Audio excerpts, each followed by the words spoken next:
अस्सलामुअलैकुम। आज मैं आपको बताऊंगी दही और हल्दी का पेक बनाने के बारे में इलाज।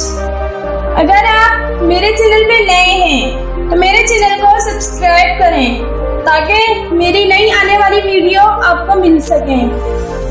इस नुस्खे के लिए आपको 2 चम्मच गाढ़ा दही चाहिए।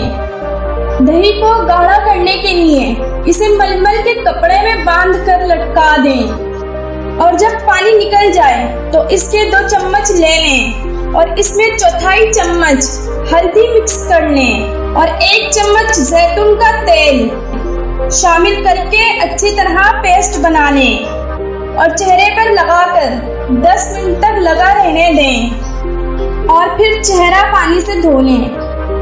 यह फेस पैक जिल्द की नमी को बरकरार रखने में मदद करता है और जैतून का तेल खुश्क जिल्द को दोबारा नमी बख्शता है। और हल्दी के साथ इन सब का मिक्सचर आपके चेहरे की गुमशुदा रौनक वापस ले आएगा।